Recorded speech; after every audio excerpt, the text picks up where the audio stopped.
इस बीच angel broking के हमारे अगले एक्सपर्ट समित चौहान हमारे साथ जुड़ चुके हैं और पूछते हैं समित से।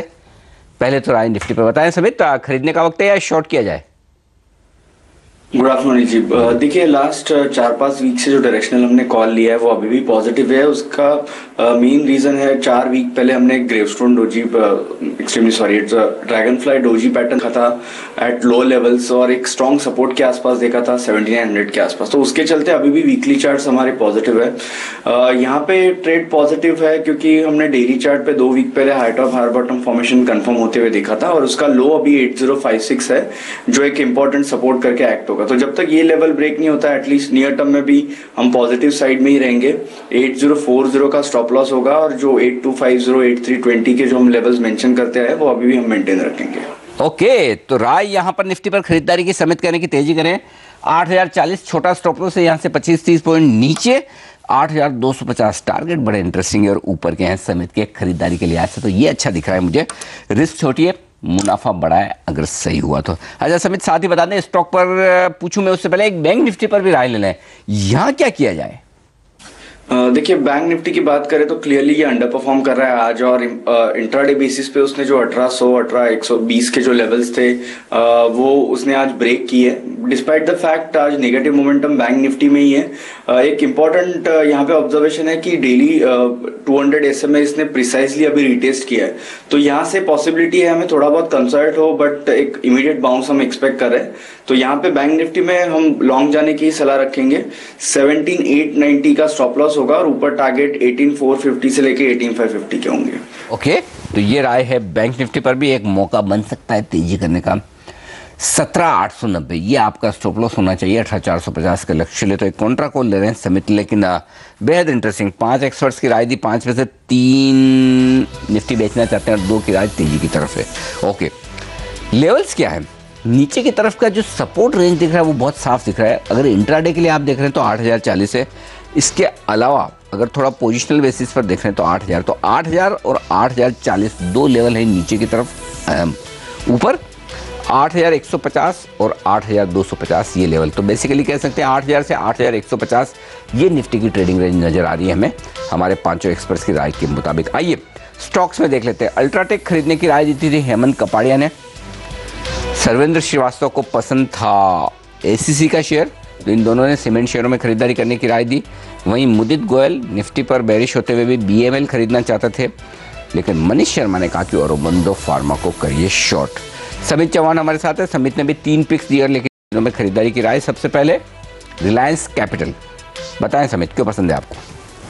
देखिए कल हमने ओवरऑल एडीएजी पैक में एक अच्छा खासा मोमेंट देखा था जिसमें रिलायंस कैपिटल, रिलायंस इंफ्रा ये 2 स्टॉक्स ने आउट परफॉर्म किया था। रिलायंस कैपिटल की बात करें तो एक डिसाइसिव ब्रेकआउट कल हमने देखा था। मूविंग एवरेजेस की प्लेसमेंट भी काफी अभी तक भी पॉजिटिव है, हालांकि आज थोड़ा प्रेशर में है बट हमें लग रहा है कि ये पुल बैक हो सकता है। एक इंट्राडे सपोर्ट के आसपास ये स्टॉक आया हुआ है, तो यहाँ पे बाइंग की सलाह होगी for a target of 470, stop loss 438 का होगा। परफेक्ट है।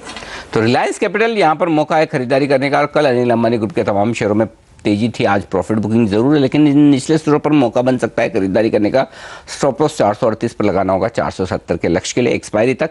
ये है मौका तेजी करने का। 2 और मिड कैप शेयर हैं समित की लिस्ट में, दोनों में खरीदारी करने की राय। कौन से शेयर हैं, क्या टारगेट्स हैं एक्सपायरी तक के, बताऊंगा मैं आपको एक छोटे से ब्रेक के बाद।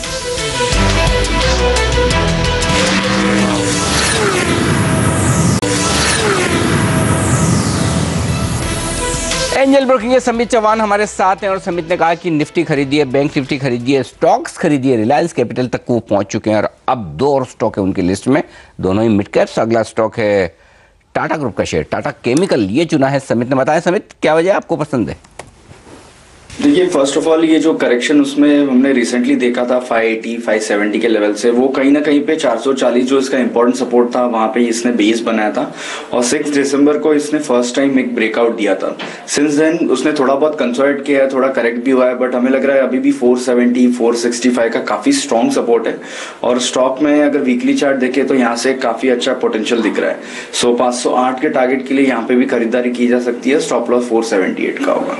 परफेक्ट। टाटा केमिकल स्टॉक 1/4% कमजोर है आज और 2% ओपन इंटरेस्ट में इजाफा। आइए आखिरी पिक के तौर पर स्टॉक चुना है जो सेक्टर आज मजबूत है, केपीआई आईटी शेयर, उनमें से केपीआईटी को चुना है और 1% आज ये शेयर कमजोर है। तो ये सही वक्त है निचले स्तरों पर खरीदारी करने का? जी हाँ जी, इनफैक्ट ये लास्ट वीक भी हमने रिकमेंड किया था, हालांकि वहां से कुछ ज्यादा इसमें बढ़त देखी गई नहीं है। ये स्टॉक ने लास्ट वीक ही उसका एक अच्छा खासा डिसाइसिव ब्रेकआउट दिया था, उसका 134 135 एक मेजर हर्डल बन चुका था और लास्ट 4 दिन से उसके ऊपर ही वो ट्रेड कर रहा है। हालांकि आज 1% वो करेक्टिव मूव दिखा रहा है, बट ये अच्छी खासी बाइंग अपॉर्चुनिटी होगी। एक लो रिस्क कॉल होगा for target of 145, stop loss 134 होगा। बात है तो केपीआईटी आज ये कमजोर है, इस कमजोरी में आप मौका देख सकते हैं खरीदारी करने का।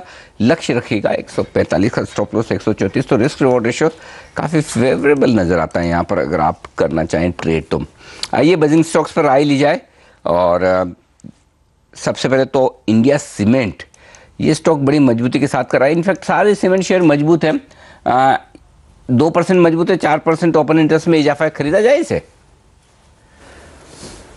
जी हाँ, बट ये नियर टर्म में इसमें कुछ ज्यादा बड़ी मूवमेंट आएगी वैसे लग नहीं रहा है। ये स्टॉक फिलहाल तो एक अच्छे खासे प्राइस वाइज करेक्शन देख चुका है और उसके बाद अभी हमें लग रहा है कि ये थोड़ा कंसोलिडेशन हो सकता है। हाँ, बट अगर किसी का थोड़ा एक near to medium term perspective से किसी को अगर ये स्टॉक बाय करना है तो यहाँ पे डेफिनेटली ले सकते हैं। 105 100 का उसका काफी स्ट्रॉन्ग सपोर्ट है, तो यहाँ पे अगर near to medium term perspective से कोई अगर पोजीशन इसमें लेना चाहता है तो डेफिनेटली इनिशिएट कर सकते हैं। बाटा में क्या करें? 1.5% मजबूत है और 4% ओपन इंटरेस्ट बढ़ता हुआ। बाटा में व्यू हमारा पॉजिटिव है। इनफैक्ट लास्ट 3 वीक से हम इसमें एक्सपेक्ट कर रहे हैं कि एक बाउंस आ सकता है, जो लास्ट वीक हमने एक इंडिकेशन देखा था और आज हम अच्छा खासा ट्रैक्शन वॉल्यूम के साथ देख रहे हैं। तो ये स्टॉक में एक 440 से लेके 444 तक हम मूवमेंट एक्सटेंड होते हुए देख सकते हैं। Risk to reward ratio wise काफी अभी ये फेवरेबल लग रहा है। टीसीएस खरीदेंगे? आज निफ्टी को सहारा देने की कोशिश कर रहा है, 2% मजबूत है और अच्छा ओपन इंटरेस्ट बढ़ा है 5% से। देखिए, फ्रेश बाइंग यहाँ पे रेकमेंड करना थोड़ा मुश्किल होगा। लास्ट वीक हमने अराउंड 2200 के आसपास इसमें खरीदारी की सलाह दी थी, बट अभी यहाँ पे ऑलरेडी उसने 4-5% का मूव दिया हुआ है, बट मोमेंटम अच्छा है, तो अगर किसी की लॉन्ग पोजीशन है तो होल्ड कर सकते हैं। शॉर्ट कैंडिडेट पूछता हूँ आपको, कैनरा बैंक 290 पर है, 3.25% नीचे, 12% ओपन इंटरेस्ट में इजाफा, तो कैनरा बैंक के फ्यूचर्स पर क्या राय है आपकी? इसमें आज का क्लोजिंग काफी इंपॉर्टेंट होगा। 292 के आसपास इसको एक काफी अच्छा सपोर्ट है। इनफैक्ट मूविंग एवरेज भी उसके आसपास कन्वर्ज हो रहे हैं, तो आज का क्लोजिंग इंपॉर्टेंट होगा। अगर क्लोजिंग बेसिस पे ये 290 के नीचे रहता है तो इसमें वीकनेस कंटिन्यू रहेगा। ठीक बात है। अजंता फार्मा, इसके चार्ट्स क्या कह रहे हैं? क्योंकि 2.5% स्टॉक कमजोर है और 10% से ज्यादा यहाँ भी आज ओपन इंटरेस्ट बढ़ा है। ये 6-7 दिनों से कंटिन्यूस करेक्ट हो रहा है। इसका जो रिसेंट उसने लो बनाया था अराउंड 1680 1685 के आसपास, वो एक बार रिटेस्ट हो सकता है। तो यहाँ पे फिलहाल लॉन्ग पोजीशन नहीं लेनी चाहिए और शॉर्ट पोजीशन अगर है तो आज के हाई के स्टॉप लॉस से होल्ड किया जा सकता है। L&T फाइनेंस होल्डिंग को शॉर्ट किया जाए क्या? 3-3.5% कमजोर है, 7% ओपन इंटरेस्ट यहाँ भी बढ़ा है। देखिए, इसमें कोई भी प्राइस एक्शन इमीडिएटली देखना काफी डिफिकल्ट होगा। ये स्टॉक कंसोलिडेशन मोड में है। हालांकि वीकली चार्ट इसके काफी अच्छे हैं, तो अगर कोई ट्रेडिंग व्यू से इसमें शॉर्ट भी करता है तो ज्यादा बड़े टारगेट्स एक्सपेक्ट नहीं करने चाहिए, क्योंकि 78-79 के आसपास इसको काफी अच्छा सपोर्ट है। परफेक्ट। तो ये है इन तमाम बजिंग स्टॉक्स पर राय, लेकिन अब राय लेनी है हमें ऑप्शंस पर। कौन सा ऑप्शन आपके लिए होगा कारगर और फायदेमंद, बताएंगे जेके जैन साहब कारवी स्टॉक ब्रोकिंग के इस छोटे से ब्रेक के बाद।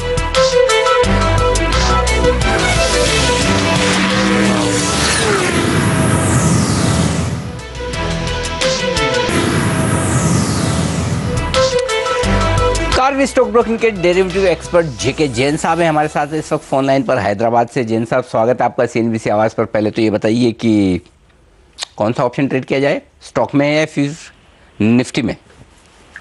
नहीं, स्टॉक में ऑप्शन बाई करने के लिए सलाह दूंगा। निफ्टी अगर देखिए इंडेक्स काफी रेंज बाउंड मूवमेंट है, ऑप्शंस बाइंग में भी हमें नहीं लगता है उतना तेजी से पैसा बनेगा, बट ओवरऑल जिस हिसाब से वोलेटिलिटी स्टॉक्स में देखने को मिल रही है, पर्टिकुलरली फाइनेंशियल स्टॉक्स में, तो हमें लगता है कि यहाँ पे ऑप्शंस बाई करके पैसा बनाना ईजी होगा। तो भारत फाइनेंस का एक 560 का पुट बाई करने के लिए सलाह दूंगा, जो करीब 10 रुपए के आसपास अभी ट्रेड हो रहा है, तो आई थिंक यहाँ पे भी बाई कर सकते हो। 4 रुपए का इसका स्टॉप लॉस लगाइए, 18 रुपए का इसका लक्ष्य रहेगा। फाइनेंशियल स्पेस में देखिए काफी हद तक सेलिंग सिग्निफिकेंट मूवमेंट है। आई थिंक यहाँ पे भी अभी भी लॉन्ग पोजीशंस बरकरार है, जो बाउंस बैक में जो लॉन्ग पोजीशंस बिल्डअप देखने को मिली है। तो आई थिंक वो जब अनवाइंडिंग देखने को मिलेगी तो ये गिरावट जारी रहेगा। ऑल दो स्टॉक्स गिरे हुए हैं, हमें लगता है कि मोमेंटम कैरी ऑन हो सकता है जस्ट प्योरली बिकॉज कि ये जो लॉन्ग पोजीशन जो फंसे हैं वो कटना चालू हो जाएंगे। तो आई थिंक उसी वजह से आई थिंक भारत फाइनेंस नीचे में 550 या 540 तक भी देखने को मिल सकता है टुवर्ड्स एक्सपायरी। बट यहाँ पे ऑप्शंस में प्ले करना बेटर स्ट्रेटेजी होगा, क्योंकि आपको मैक्सिमम लॉस भी डिफाइंड होगा। तो 560 का पुट बाय कर सकता है भारत फाइनेंस में। चलिए, तो भारत फाइनेंशियल इंक्लूजन्स कमजोर है, हमने बजट्स में भी शामिल किया है। यहीं पर आपको पुट ऑप्शन खरीदने की राय दे रहे हैं। जैन साहब कह रहे हैं कि 560 वाला पुट मिल रहा है अभी 8 रुपये में, ये ले लीजिए। 4 रुपये का स्टॉप लॉस और 16 रुपये का लक्ष्य रखें। शुक्रिया जैन साहब आपका हमारे लिए वक्त निकालने के लिए और इस बजट्स पर अपनी राय देने के लिए, ऑप्शन पर राय देने के लिए। बजट्स पर राय लेते हैं समित चौहान। समित, एक और स्टॉक, इनफैक्ट ये तमाम टायर शेयर दिख रहे हैं कमज़ोर। मैंने सीएट चुना है जो कि 2-2.5% कमज़ोर है आज, और 10% यहाँ पर ओपन इंटरेस्ट बढ़कर आया है। इसे शॉर्ट किया जाए या अपोलो करें? ऑनेस्टली स्पीकिंग अनिल जी, हमारा पॉजिटिव व्यू था सीएट और अपोलो टायर्स पे लास्ट कुछ दिनों से। हालांकि लास्ट 3 दिनों से सीएट करेक्ट हुआ है, तो यहाँ पे डेफिनेटली अगर 1220 के नीचे ये स्टॉक रहता है तो इसमें वीकनेस एक्सटेंड होगा, और जो भी अगर लॉन्ग पोजीशंस है वो एग्जिट करने की सलाह देंगे। शॉर्ट अभी करना चाहिए या नहीं करना चाहिए, उसके लिए हमें क्लोजिंग का वेट करना पड़ेगा। चलिए ठीक है, फिलहाल नो ट्रेड जोन है बेसिकली। HDIL ये बताइए, 3% कमजोर है और 7% यानी 16-17 लाख शेयर जुड़कर आए हैं ओपन इंटरेस्ट में। हाई बीटा शेयर है, बाजार के मूड के साथ गिरेगा क्या? यस, देखिए थोड़ा बहुत और वीकनेस आ सकता है। 55 का जो रिसेंट लो बना था वो एक बार रीटेस्ट हो सकता है, और इसकी बेसिकली एक रेंज बन चुकी है वेरिन 64-65 ऊपर की तरफ एक मेजर हर्डल है, और नीचे की तरफ 55 से लेके 54 का सपोर्ट बन गया। तो ये रेंज में कुछ टाइम तक और रहेगा। अभी ऊपर के यहाँ से करेक्ट हो रहा है, इंट्राडे बेसिस पे भी उसने ब्रेकडाउन दिया, तो एक बार ये उसके लोज रिटेस्ट कर सकता है। ठीक है, तो चलिए ये राय है आपके लिए तमाम बजिंग स्टॉक्स पर। बाजार कमजोर दिन के निचले स्तर पर इस वक्त करते हुए ट्रेड। 85 अंकों का नुकसान सेंसेक्स में, निफ्टी 27 अंक नीचे। यूरोप के फ्यूचर्स देखिए मामूली कमजोरी के साथ शुरुआत के संकेत दे रही है, और डाउ फ्यूचर्स भी देख लें। 1:30 बजे खुलेंगे यूरोप के बाजार, उससे पहले थोड़े से सुस्ती का माहौल वहाँ पर दिख रहा है। डाउ फ्यूचर्स में भी कुछ खास नहीं, 7 पॉइंट ऊपर है। चलिए समित, आपसे लेंगे विदा।